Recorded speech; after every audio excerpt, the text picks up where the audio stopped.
Personal fire safety. Knowing how to safely respond to a fire situation and use fire risk management strategies in order to protect yourself also allows you to use these techniques to help safeguard others, such as family, friends, and the public. To reduce the risk of fire, never leave electric or gas appliances intended to be used for a short time left unattended, plugged in, connected, or on.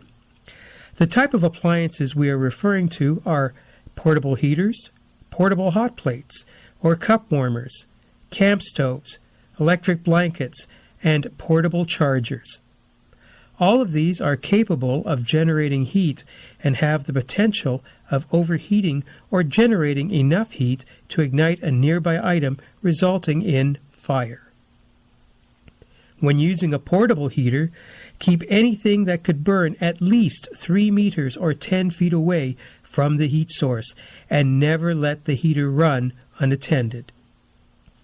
In the event of a fire, always sound the alarm first and call the fire department. If there are other people in the building, help evacuate them if you can. Always use the stairs, not the elevator, as the last thing you want to do is to be trapped in an elevator that can easily fill up with smoke. If you're in an office, apartment, hotel room, or area where you must open a closed door, for your own safety, you must follow this procedure. 1. Look at the bottom of the door. If you see smoke, do not open the door. There is fire behind it, and by opening the door, you add more oxygen to the fire, which will spread it and injure you. Number 2. Touch the center of the door with the back of your hand. If it feels warm or hot, this means the door handle itself may be so hot that you could burn your hand, but more importantly, do not open the door, as there is fire behind it. Before opening any door, always do this check to avoid burning your hand on the doorknob or handle and spreading the fire. Number 4. If you are trapped in an office, apartment, hotel room, or area where you cannot open the door, if possible, wedge wet towels or clothing under the door to keep smoke from entering the area, and call the fire department to let them know your location and that you are trapped. Number 5. If there is a heating or air conditioning vent or air vent in the room or area you are trapped in, close it if possible and or cover it with a plastic bag or thick paper by taping this material over it to reduce smoke entering the area. Number 6. If there is an outside window that you cannot use to safely exit the area you are trapped in, use a white or light colored piece of clothing as a flag to alert rescuers to your location. Number 7. If smoke is entering the area, stay low on the floor, as there will be less smoke. Breathe through your nose using a handkerchief, scarf, or your shirt as a filter. If you or anyone should have their clothing catch fire, drop to the floor and roll, as this is the quickest way to put out a fire on your person. When evacuating an area due to a fire, if it is safe to do so, try to close windows and doors behind you as you leave. This reduces the amount of oxygen available to the fire, which helps reduce or slows down the spread of the fire. To be prepared in the event of fire, always know where the emergency exits, fire extinguishers, and fire alarm pull stations are at work, school, and where you live, shop, and visit.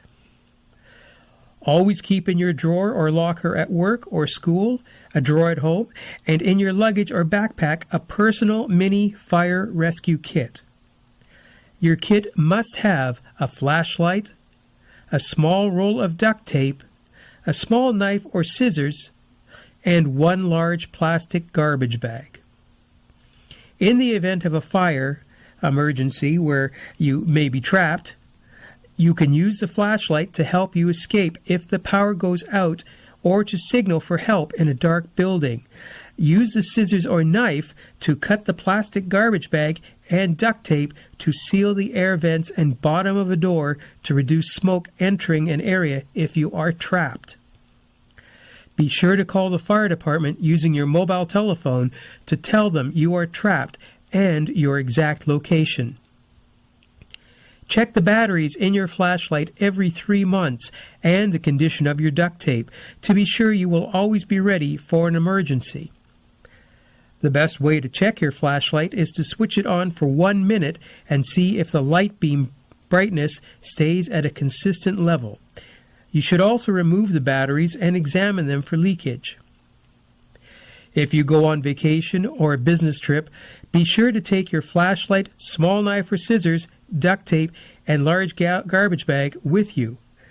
It is important to know that under airline security guidelines, you may only have a pocket knife whose blade length is less than 2.4 inches, that's 6 centimeters, or a pair of scissors where the blades are less than 4 inches, 10 centimeters from the pivot point.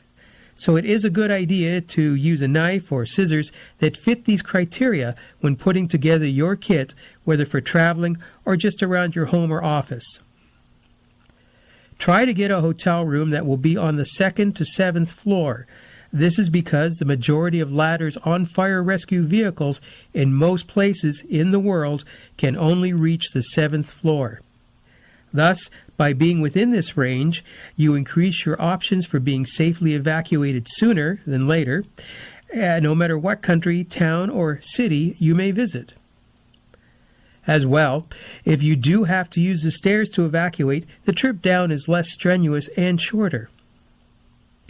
Don't forget to make a note of where the fire exits, extinguishers, and fire alarm pull stations or fire alarm call points are on your floor.